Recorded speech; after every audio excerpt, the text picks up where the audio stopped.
It started with a scream no one expected. Not from a stranger, but from a grandmother sitting just feet away. In that moment she realized something terrifying. Evil doesn't always look like a monster. Just days earlier, the quiet town of Oak Hollow, tucked deep in Ridgway County, had been wrapped in yellow ribbons and prayer circles. People searched ditches, woods, and backyards for 8-year-old Lily Harper, a soft-spoken child who vanished after an ordinary afternoon. Lily had gone out to play with a neighbor after school. She was the kind of kid who checked the time twice and hurried home before dark. So when her mother, Rachel Harper, couldn't reach her by phone, fear hit fast. Neighbors poured outside with flashlights. Fire crews brought dogs.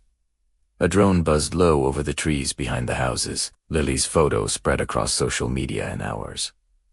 Everyone was asking the same question: how does a child disappear here? As police worked through interviews, they reached a teenagegirl.com. Polite, almost too composed. Sitting beside her was her grandmother, hands folded tight in her lap. What the girl said next didn't come out all at once. It came in pieces.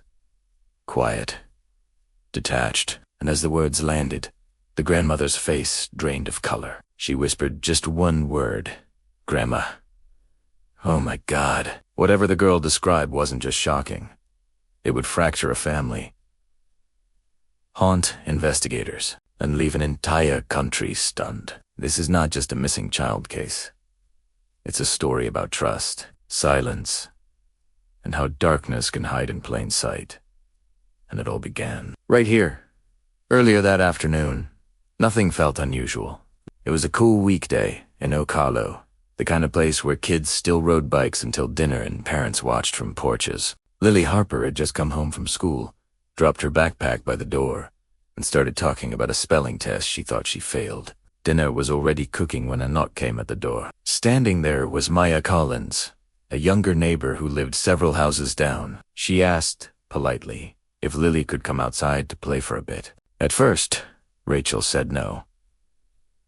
It was a school night. Food was almost ready, but the girls begged, the kind of pleading only kids can pull off.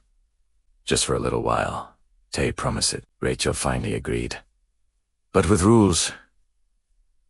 1 hour, home before dark, no exceptions. Lily nodded seriously. She always did. She hated the dark and never liked being late. Rachel watched her walk down the driveway, ponytail bouncing, and assumed she'd be back before the streetlights flickered on. But the clock kept moving. By the time it hit 6:15, Lily wasn't home.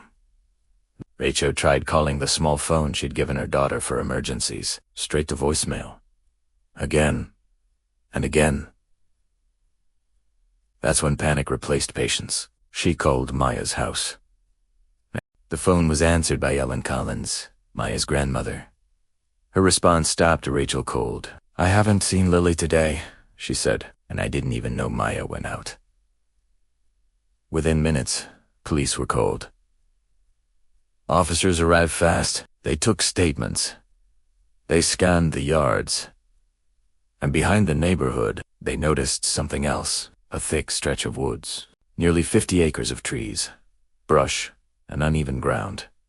The kind of place where sound disappears fast. That's where the search turned. Flashlights cut through the darkness. Dogs picked up scents. Neighbors spread out shoulder to shoulder, and one question echoed through every call, every step, every whispered prayer. Where did Lily go? By the time night fully settled over Oak Hollow, the search had grown massive. Patrol cars blocked off streets. Volunteers arrived from nearby towns. Some people brought flashlights. Others brought coffee. No one wanted to sit still. Not while a child was missing. Search teams focused on the wooded land behind the neighborhood. It wasn't dense like a forest you'd hike for fun. It was uneven and muddy, filled with thorn bushes, fallen branches, and shallow ravines where water collected after rain. Dogs were brought in. Helicopters circled overhead, sweeping the area with heat sensors. Every few minutes, someone would call out Lily's name, then stop, hoping for an answer that never came. Investigators worked in parallel. They knocked on doors. They checked sheds. They questioned anyone who might have seen Lily after she left home. When they reached the Collins house again, Maya repeated her story. She said she and Lily had been playing outside, walking around yards, sometimes near the trees. After about an hour, Lily told her she was heading home just like she promised. Maya said she watched Lily walk away. At first, nothing about her story stood out. But as the hours passed, detectives noticed something else. Lily's phone. Records showed it hadn't gone far. The signal stayed close to home. And close to the woods. It never pinged from another neighborhood. Never moved down a road. And then suddenly it went silent. Dead as the night stretched on, hope faded into fear. By early morning, more than 200 people were involved. Dive teams searched nearby creeks. Officers stopped every vehicle entering or leaving the area. Even people with past offenses were questioned, just in case.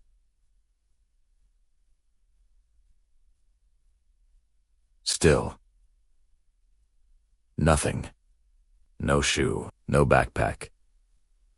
No sign Lily had ever made it home. Then, late the next day, something changed. A volunteer walking deeper into the trees noticed disturbed ground. Not animal tracks. Not erosion. A patch of earth that looked worked on. Like someone had dug, then tried to hide it. Police were called immediately. They carefully checked the area. But the hole was empty, and, soothingly, the focus shifted back to the people who'd been closest to Lily that afternoon. Especially the ones whose stories were starting to change. When detectives returned to the Collins house for a second time, the mood had shifted. This wasn't a routine follow-up anymore. They asked Maya to walk them through the afternoon again slowly. Step by step. From the moment she left her yard, to the moment Lily supposedly walked away. At first, Maya spoke confidently. Then, she paused. She rubbed her hands together, looked at the floor, changed the order of small details. Where they walked, who suggested going where, and then came to hesitation. Maya quietly admitted something she hadn't decided before. She said it wasn't her idea to go ask Lily to play that afternoon. It was her eldest stepsister, Renee. 16 years old. Quiet. Rarely social. Usually stayed inside. According to Maya, Renee told her to go get Lily. Said she wanted to hang out for a bit. That alone didn't sound strange, until Maya explained what happened next. She said after a while, Renee came outside and joined them. Then, Renee asked Maya to leave. Not angrily, not urgently, just calmly told her to go back home. Maya said Lily looked confused. She was already talking about heading back to her house. She didn't like being out late, but Renee encouraged her to walk just a little farther. Toward the trees. Maya didn't think much of it. She trusted her sister. So she left. Later that evening, Maya noticed something that wouldn't leave her mind. Renee's clothes. There were dark stains on them. When Maya asked about it, Renee brushed it off, said she'd scratched herself. Said it was nothing, but Maya said the look on her sister's face was different. Flat. Unreadable. That was enough for detectives. They asked to search the property. What they found raised even more questions. In the backyard, there were several patches of disturbed soil. Some shallow, some deeper, all oddly shaped, similar to what had been found in the woods. Inside the house, Renee's bedroom stood out immediately. The room wasn't messy. It was chaotic. Drawings covered the walls. Some violent, some symbolic. Notes written in dark ink, repeating the same phrases again and again. And hidden beneath her mattress, officers found a small notebook, a diary. What was written inside would become one of the most unsettling pieces of evidence in the entire case. Renee agreed to come to the station without protest. No shaking hands. No tears. No visible fear. She sat upright in the chair, shoulders relaxed, eyes steady, almost bored. Because she was under 18, a youth advocate was present in the room. A quiet man who barely spoke, watching closely as Detective Aaron Holt began the interview. Aaron didn't accuse her of anything. Not yet. He asked simple questions first. Where she'd been after school. what she did when she got home, who she saw. Renee answered calmly. She said she came home mid-afternoon, went to her room, listened to music, then took a walk alone near the tree line behind the neighborhood. She claimed she never saw Lily that day. Not once. She said she didn't even know Maya had gone to get her. That was the first crack. Because Maya had already told them Renee sent her to Lily's house. When Aaron gently pointed that out, Renee didn't argue. She just shrugged. Said her sister must be confused. The detective asked about the stains Maya noticed on her clothes. Renee didn't hesitate. She explained it away casually. Said she'd scraped her leg on thorns near the creek. Added that she was embarrassed and didn't want to talk about it. She even laughed softly. But the answers didn't line up. Her timeline shifted slightly each time Aaron circled back. The walk got longer, then shorter. The order of events changed. Small inconsistencies, but too many to ignore. Then Aaron changed tactics. He asked about the notebook. Renee's eyes flicked up for the first time. Just for a second. The diary had been found hidden beneath her mattress. Its pages were filled with chaotic writing, violent thoughts, dark fantasies, questions about pain, control, and what it would feel like to take a life. One entry stood out. The page dated the day Lily disappeared had been violently scribbled over in blue ink. Forensics later confirmed words beneath the ink. Cut. Neck. Quiet. Aaron didn't confront her with that yet. Instead, he asked something unexpected. What do you think about Lily? Renee tilted her head, called her annoying. Squeaky. Always tagging along. Then she smiled like she'd said something harmless, but the room felt colder. Outside, search teams were still combing the woods. Inside that interview room, investigators were beginning to understand something terrifying. They weren't talking to a frightened teenager. They were talking to someone hiding something and enjoying the attention. By the time Renee left the interview room, investigators weren't asking if she was involved anymore. They were asking how long this had been building. Detective Holt stayed behind, flipping through the case file again. Slower this time. Renee's history wasn't violent on paper. No arrests, no suspensions. But there were patterns. Teachers described her as distant, intelligent, but detached. Friends said she liked shocking people, saying things just to see their reaction. Counselors had documented mood swings, fascination with dark topics, and episodes of self-harm that never quite made sense. At 13, Renee had been prescribed medication for depression after an incident at school. She told classmates she wanted to disappear. Then, later joked that disappearing was easy. People didn't notice until it's too late. That comment stuck with Holt. So did another detail. Neighbors mentioned Renee spent hours near the wooded drainage behind the houses. Digging, sitting, watching the creek swell and drain. One neighbor laughed it off. Kids do weird stuff. But the holes they found weren't random. They were deliberate, rectangular, measured, deep enough to matter. Back at the station, Holt brought Renee in again. This time, the tone shifted. He didn't ask her what happened. He told her they already knew something did. He gave her two options. Either this was a tragic accident, or it was something worse, something she didn't mean to let happen. Renee stared at the table. For a long moment, she said nothing. Then she whispered, "It wasn't supposed to be like that." The room went quiet. Holt leaned forward slowly, careful not to break the moment. What wasn't supposed to happen, Renee swallowed. Said they were just walking. Said Lily slipped. Said everything went wrong, too fast. But when Holt asked where, Renee hesitated. Her fingers tightened.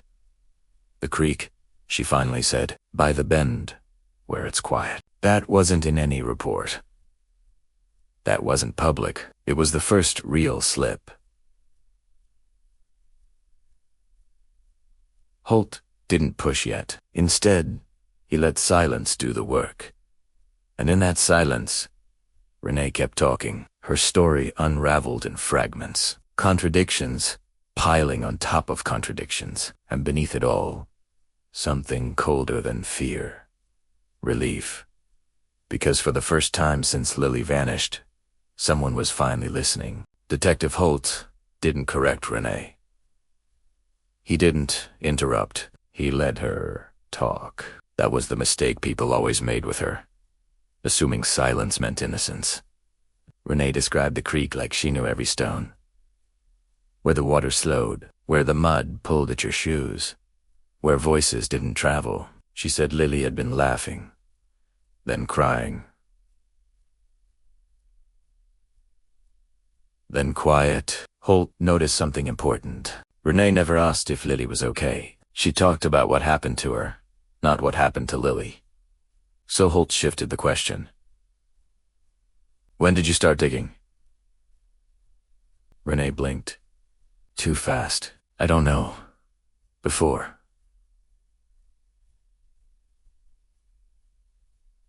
Before what? Before everything? That answer landed hard. Because accidents, don't they all be before? Holt slid a photo across the table. Not of a body, not of evidence. Just dirt. A rectangle cut clean into packed soil. Measured. Intentional. Renee stared at it longer than she should have. Her jaw tightened. That's not. She stopped herself. Caught it. Holt leaned back. You don't dig something like that because you're bored. Hay sighed calmly. You dig it because you're planning for something. Renee's breathing changed. Faster. Shallower. She said Lily wouldn't stop asking questions. Wouldn't stop following. Wouldn't stop trusting. That word hung in the air. Trusting. Holt asked her the question he'd been waiting on. Why, Lily? Renee shrugged. But her voice cracked. She was there. That wasn't an answer. That was a confession without words. Renee started talking again, faster now, like the dam had finally broken. She said it felt unreal, like watching herself from somewhere else, like everything slowed down. Except her thoughts. I wanted to know, she whispered. To know what? What it feels like, when something stops. Holt didn't flinch, but the room felt smaller. This wasn't panic. This wasn't regret. This was curiosity gone wrong, and once curiosity crosses that line, it doesn't come back. Renee looked up at him. Am I a bad person? Say it. Ask it. Holt. Bows. Then answered honestly, that depends on what you do next. It ice-filled not with tears, with something else. Decision. The rain started just as they left the station, a slow, steady drizzle. The kind that soaks into everything without making a sound. Renee sat in the back of the car, hands folded, staring straight ahead. No cuffs. No resistance. Just silence. When they reached the edge of Blackwood Creek, she stopped walking, right there. As if an invisible line had been drawn, Detective Holt noticed it immediately. This far, she said quietly, not past that tree. The ground dipped toward the water. Muddy, uneven, the kind of place kids played because adults didn't watch closely enough, Renee pointed. Over there. Officers moved in slow, careful steps. Every footfall mattered now. Holt stayed with her. Walk me through it, he said. She swallowed. Her voice dropped. She kept asking when we were going back, Renee said. She said her grandma would worry. A pause. I told her just a minute. The creek gurgled behind them. Ordinary. Innocent. Renee said. Lily slipped. She said she reached out. She said things got quiet too fast. But Holt noticed something again. She kept saying, she said. Not I. The officers froze. Someone had found fabric. Thin. Assoy. Then. Nothing else had to be said. Renee turned away before they told her. She already knew. Holt asked one final question. Did anyone help you? Renee shook her head. No. I wanted it to be mine.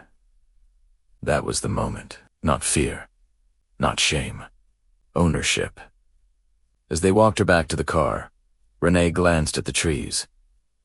I thought if I buried it deep enough, she said, it would stay quiet. Holt opened the door. But it doesn't, he replied. Things like this never do. The door closed. The creek kept flowing, and a town that once felt untouchable was about to learn how fragile it really was. By morning, Blackwood Creek was sealed off with yellow tape. What had once been a shortcut for kids was now the center of a town's worst nightmare. News spread fast, faster than anyone expected. People stood in clusters outside the cafe, outside the school, outside the church, everyone asking the same question. How did this happen here? Detective Holt didn't join the crowd. He went backward. Back into Renee's life. Files stacked across the conference table. School reports. Counseling notes. Incident logs that never seemed serious enough at the time. Until now, Renee Hart was 15 Keaton observant, easy to overlook. Teachers described her as withdrawn but polite. Neighbors said she was odd, but harmless. Counselors used words like impulsive, detached, struggling to regulate emotion. Nothing that screamed danger, just noise no one turned up loud enough. Holt noticed a pattern. Journal entries, drawings, repeated themes of control, of curiosity, of wanting to feel something real. One school counselor had written a note months earlier. Student expresses fear of losing control when overwhelmed. Another note, ignored due to budget cuts. Recommend further evaluation. That evaluation never happened. Across town, Lily's family gathered in silence. Her grandmother sat near the window, holding the same mug she'd been holding since the night Lily vanished. Cold tea. Untouched. She didn't cry anymore. She stared, like if she looked hard enough, the world might rewind. At the station, Renee sat alone in a small room. No window. No clock, just walls and a table. She wasn't angry. She wasn't scared. She was restless. When Holt entered, she looed up, almost relieved. Are they mad? She asked. Holt didn't answer right away. They're broken, he said carefully. She nodded, as if that made sense. He slid a notebook across the table. This is yours, he said. Her fingers hovered, then pulled back. I didn't mean for it to be that way, she whispered. Which way? Holt asked. She hesitated. Permanent. That word hung between them. Permanent. Holt leaned forward. Renee, he said. People don't fall into permanence by accident. Her jaw tightened. For the first time, emotion cracked through. I just wanted to see, she said, voice trembling. Everyone else always knows how they feel. I didn't. Silence. Outside that room, the town was waking up to a truth it couldn't undo. And inside it, a girl was beginning to realize curiosity has consequences that never fade. Detective Holt didn't rush her. That was the mistake people usually made. They filled the silence, because silence makes them uncomfortable. Renee, on the other hand, lived in it. She picked at the edge of the table with her fingernail, eyes unfocused, as if replaying something only she could see. Holt finally spoke, slow and steady. You said you wanted to see? He said. See. What? Her shoulders rose slightly. What it would be like, she said. To cross the line and not come back. That was the moment Holt felt it. Not shock. Not rage. Something colder. Premeditation doesn't always sound like planning. Sometimes it sounds like curiosity that's been fed too long. He placed a small audio recorder on the table. Didn't turn it on yet. I want you to walk me through that afternoon, he said. From the beginning. Renee nodded. I left school early, she said. Had a headache. Or said I did. Her voice was flat. Rehearsed. I went home. Changed. Put my bag together. What was in the bag? Holt asked. She hesitated just a beat. Things, she said. Stuff I thought I might need. That answer wasn't enough, but Holt let it pass. She continued. I knew Lily liked the creek. Everyone did. It was quiet. No cameras. No houses close. Holt leaned back. You chose the place first, he said. Renee swallowed. I guess. The recorder clicked on. Outside the room, officers listened through the glass, tension tightening every shoulder. Inside, Renee's story began to unravel. Not because she confessed, but because details started slipping. I didn't think it would go that far, she said suddenly. Holt raised an eyebrow. You packed a bag? He replied. You picked a secluded spot. She shook her head. It was supposed to stop. That word again. Stop. Across town, Lily's grandmother finally broke her silence. She stood up from the chair she'd been sitting in all night and whispered, She must be cold. No one corrected her. Back in the interview room, Holt pushed gently. What was supposed to stop? He asked. Renee's eyes filled, but no tears fell. The noise, she said. In my head, her hands trembled now. First time, I thought if I did one bad thing, it would quiet everything else. Holt didn't interrupt. Because now, she was talking. And once someone like Renee starts talking, they rarely stop at the truth they plan to tell. By morning, the town looked different. Same streets, same houses, but the quiet felt heavier. Detective Holt spread the photos across the conference table, not forsook for sequence. Timeline first, truth later. The creek evidence didn't match Renee's version. Not the distance. Not the timing. Not the way the ground was disturbed. Something had happened before the creek. Holt tapped one photo with his finger. This wasn't an accident, he said quietly. Across from him, Officer Ramirez nodded. The marks start uphill, he added. Whatever happened started earlier. Back in the interview room, Renee was given water. She didn't touch it. Holt returned alone this time. No one's angry, he said calmly, but parts of your story don't line up. Renee stared at the wall. You said Lily slipped, Holt continued, but there are signs she was pulled. Silence. You said you didn't plan it, he said, but you packed things. Her jaw tightened. You said it stopped too fast, Holt added, but medical says it didn't. That one landed. Her breathing changed. Short. Shallow. You don't have to protect a version that's already broken, Holt said softly. You can tell me what actually happened. Renee laughed once. A sharp sound? You wouldn't understand, she said. Try me. She closed her eyes. When she screamed, Renee whispered. I panicked. There it was, not curiosity. Fear. She fought, Renee said. I didn't think she would. Holt stayed still. She ran, Renee continued. Not far, but enough. Her hands clenched into fists. I grabbed her jacket, she said. She fell, hit the ground. A pause, and then I didn't stop. The words hung in the air. Across town, search volunteers were being thanked and dismissed. The truth had been found. It just hadn't been fully spoken yet. Renee opened her eyes. I could have walked away, she said. I knew that. Holt leaned forward, but you didn't. She shook her head. No, because once the moment passes, the one where you can still choose everything after that becomes a consequence. And Renee was finally starting to understand that. The lab results arrived just after noon.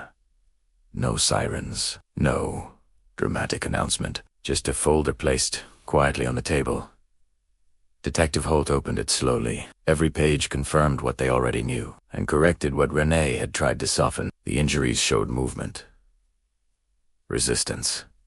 Time. This hadn't been sudden. It hadn't been quick, and it definitely hadn't been an accident.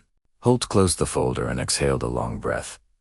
He didn't tear Alice had even holding. Across the hall, Lily's grandmother sat with her hands folded tight in her lap. No tears. Not yet. The doctor spoke gently. choosing each word like it could break something fragile. She suffered, he said, but it ended. That was the only mercy anyone could offer. Back in the interview room, Renee sensed the shift before Holt said a word. "You know now," she said quietly. Holt nodded. "Yes." She leaned back in the chair. "I thought if I explained it my way," she said, "it would feel smaller." "But it doesn't," Holt replied. "It never does." Renee's voice cracked, just barely. "They're all going to hate me," she said. Holt didn't correct her. Outside, news spread faster than anyone expected. Phones buzzed, doors closed. Parents pulled their children closer. The town had searched together, and now it would grieve together. At the station, paperwork turned into charges, not the kind that could be bargained down, not the kind that faded with time. Serious, permanent. Renee was fingerprinted, photographed, processed. Each step stripped away the version of herself she tried to protect. As she waited and holding, she finally asked the question she'd avoided all night.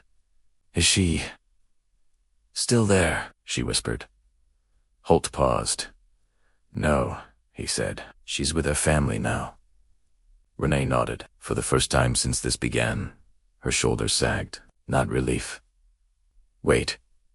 That evening, a candlelight vigil formed by the creek. No speeches, no microphones, just names whispered into the dark. Someone placed a small pair of sneakers near the water's edge. Another person added flowers. The creek flowed on, unchanged, unaware. But the people standing there would never hear it the same way again. And as night settled over the town, one truth became impossible to ignore. This wasn't just about what Renee did. It was about what everyone missed. The questions didn't start quietly. Tane never do. They started in kitchens, at school drop-offs, in hushed conversations that stopped the moment someone else walked into the room. Had there been signs? That question echoed everywhere. Teachers replayed moments in their heads. Neighbors remembered odd comments. Friends scrolled back through messages they once ignored. Detective Holt reviewed Renee's background again, not for blame, but for context. Antie's time patterns emerged, not obvious ones. Nothing dramatic, just fragments. A guidance counselor's note about isolation, a report of disturbing drawings that were dismissed as teen angst. A journal entry flagged, but never followed up on. Nothing that screamed danger. Everything that whispered it. At the station, Holt spoke with a school counselor who sounded exhausted. She wasn't violent, the counselor said. She was disconnected.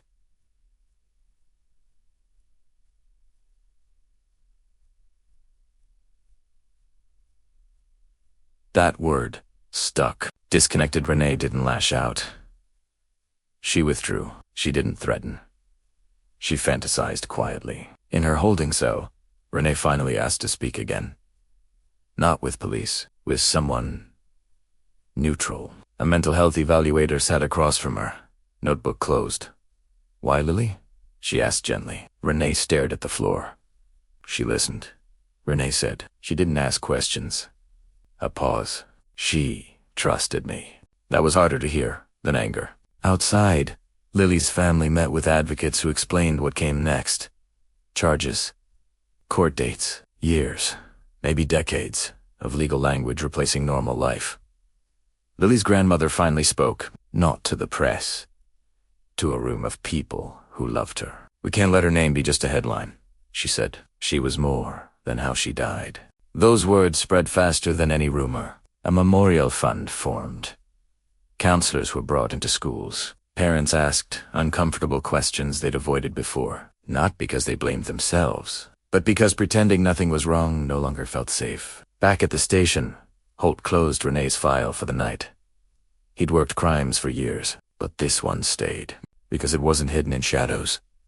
It happened in daylight, among people who thought they knew each other, and that truth lingered longer than any siren. The courtroom was smaller than people expected. No grand pillars, no dramatic echoes, just wooden benches, and a silence so thick it felt heavy on the chest. Renee entered through a side door. different clothes. Hair pulled back. No trace of the girl who had walked freely through town just days earlier. She didn't look at the gallery, not at Lily's family, not at the neighbors who once waved at her from across the street. She stared straight ahead. The judge spoke first, calm and measured. The charges were read slowly. Each word landed like a weight.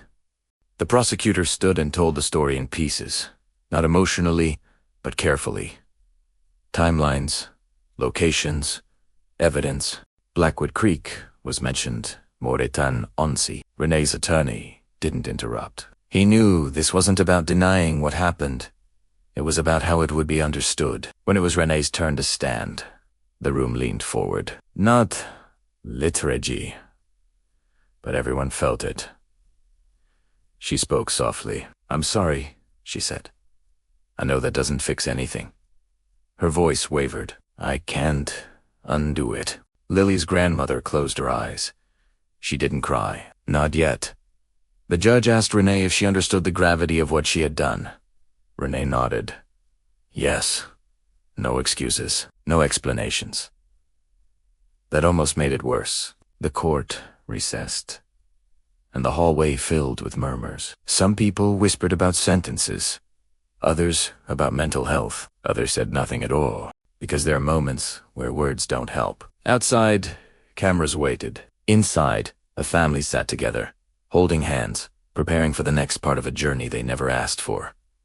When court resumed, the judge spoke again. This case would move forward. There would be evaluations, hearings, time. Justice doesn't arrive all at once. It comes in steps, and each step carries its own kind of pain. As Renee was led back through the side door, she glanced. Once, just once, toward the gallery, not to meet anyone's eyes, but to see if they were still there. They were. And that presence, quiet, unyielding, said more than any verdict ever could.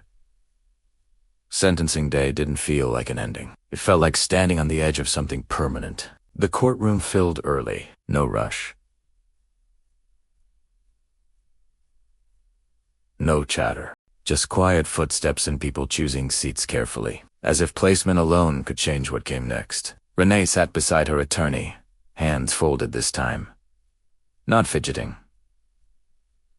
Still. Almost rehearsed. The judge reviewed reports aloud, psych evaluations, behavioral assessments, risk analyses, words that tried to measure something unmeasurable. The prosecutor spoke next. Not with anger, but with resolve. This wasn't a moment, she said. It was a series of choices. She didn't raise her voice. She didn't need to. When Lily's grandmother was invited to speak, the room tensed. She stood slowly, leaning on the podium. My granddaughter trusted the world, she said. She believed people were kind, because most of us are. Her voice trembled, tensed yet. That belief cost her everything. Renee stared at the table, for the first time since her arrest. Tears came. They didn't change anything, but they were real. The defense asked for mercy. They spoke of age, of trauma, of a future that could still be shaped. The judge listened, then paused. A long pause. Accountability, the judge said, is not the absence of compassion. The sentence was delivered calmly. Long, firm, not the maximum, but far from lenient. Renee would spend decades in custody, with the possibility, not the promise, of review much later in life. A murmur rippled through the room. Some relief, some anger, some emptiness. As Renee was led away, she turned once more. This time, she didn't look for faces. She looked at the floor. Outside, the sky was gray again. The same kind of rain as the day they went to the creek. Lily's family stepped out together. No interviews, no statements, just hands held tight. Moving forward one step at a time. Justice had spoken. But grief doesn't listen to gavels, and healing doesn't follow schedules. Still, something shifted that day. Not closure, but acknowledgement. And sometimes, that's the only thing that lets people breathe again. Life didn't pause after the verdict. It never does. The town woke up the next morning the same way it always had: alarms buzzing, coffee brewing, cars lining up at the school drop-off. But everything felt altered. Parents lingered longer before letting go of small hands. Teachers watched the edges of playgrounds more closely. Conversations soft when children entered the room. Lily's house stayed quiet. Her room was untouched, shoes by the door, a jacket still hanging on the chair. Her grandmother sat there often, not crying, just remembering. Some days she spoke to Lily out loud. Other days she didn't say a word. Across the state, Renee began a life measured in routines, counts, schedules, locked doors. She attended evaluations, group sessions, classes meant to teach responsibility, reflection, control. Some days she participated, some days she stared through people. The counselors noted progress, 10 setbacks, then progress again. Nothing dramatic, just slow. Painfully slow. Renee wrote letters she never sent, apologies that couldn't land where they mattered. In one session, a therapist asked her what she missed most. Renee thought for a long time.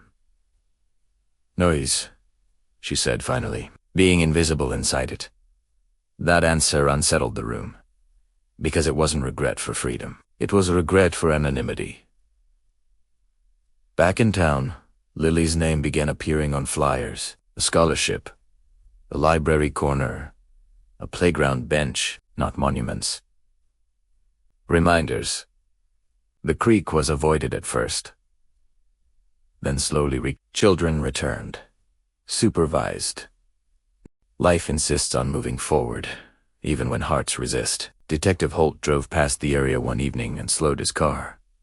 The tape was gone. The earth had settled. But he knew some places never really erased what happened. They just learned to carry it quietly, and that was true for everyone touched by this case. Not healed, not whole, but still here, still moving. Years passed slowly, then all at once, what once felt fresh in everyone's mind began to fade into memory, but it never truly disappeared. For Lily's family, time didn't erase anything. It only changed the shape of the pain. Her grandmother kept a small box on the mantel. Photos, drawings, birthday cards that would never be used. On certain evenings, she'd open it and sit quietly, letting the memories come and go like waves to town grieve. New families moved in. Kids who had once been toddlers now rode bikes past the creek without knowing its history. But every now and then, the case resurfaced. A documentary request, a newspaper anniversary article, a rumor spreading online, and then a new development. Renee became eligible for a sentence review under updated juvenile reform laws. Not a guarantee of release, just a chance to be heard again. When the notice arrived, emotions flared. Some residents believed people could change. Others felt reopening the case reopened wounds that had barely healed. Lily's family was asked for a statement. Her grandmother's response was short. She doesn't get another childhood. Why should this get another chance? Across the state, Renee received the same notice. She read it twice, 10 once more. In therapy, she admitted something she'd never said out loud. I don't want to go back, she whispered, but I don't know who I'd be if I left. That fear surprised even her. Not fear of punishment, fear of freedom. She began writing again, this time not about control or curiosity, but about accountability, about understanding what she had done, and the damage that could never be undone. The review date approached. Not as a promise, but as a reminder. Some stories don't end cleanly. They echo. They resurface. They ask questions long after people think they've moved on. And once again, the town of Oak Hollow felt that familiar tightening in the chest, because the past, no matter how quiet, can always knock. Again, the hearing room was nothing like a courtroom. No jury box. No elevated bench. Just a long table, microphones, and people who had read the file more times than they could count. Renee sat straight-backed. Older now. Not just in years. In posture, her hands rested flat on the table. No shaking. No fidgeting. When asked to speak, She didn't rush. "I won't pretend time fixed me," she said calmly. "It didn't." A pause. "But it forced me to sit with what I did, every day." The panel listened without expression. They'd heard polished apologies before. They were listening for ownership. Renee continued. "I used to think silence meant peace," she said. "Now I know silence can hide things that grow." That sentence landed, not because it was poetic, but because it was earned. Lily's grandmother watched from the back of the room. She didn't glare. She didn't cry. She watched. When it was her turn, she stood slowly. "My granddaughter doesn't get growth," she said. "She doesn't get reflection." Her voice didn't shake. "She gets absence." The room stayed still. No one argued with that. The panel thanked both sides. They explained the process. No decision today. Time to review. Time to consider. Outside, reporters waited. No answers were given. That night, Renee returned to her cell. She sat on the bed and stared at the wall. Not hopeful, not defeated, just aware. Across town, Lily's grandmother lit a candle. Not for the hearing. For Lily. She whispered her name, the same way she always had. Whatever the panel decided, time had already chosen its side, and tomorrow would come either way. The decision arrived on a plain, white envelope. No warning. No ceremony. Just a name typed neatly on the front. Renee opened it slowly, sitting on the edge of her bunk. She read the first line, then the second, then stopped. Denied. No early release. No revised sentence. Just a single sentence explaining that the harm caused outweighed any evidence of progress. She folded the paper carefully. Not angry. Not surprised. She had prepared herself for this outcome maybe more than anyone else had. Later that day, her counselor asked how she felt. Renee thought for a long moment. "Clear," she said. For the first time, clear. Because hope, she'd learned, can be heavier than certainty. Across town, Lily's grandmother received the news by phone. She closed her eyes. Exhaled. Not relief. Not victory. Just the easing of a tension she'd carried for years. That night, she placed another photo into the small box on the mantel. A picture of Lily smiling at a school fair. Face painted, eyes bright. "Still remembered," she whispered. The town reacted quietly. No protests. No celebrations. Just acceptance. The creek flowed as it always had.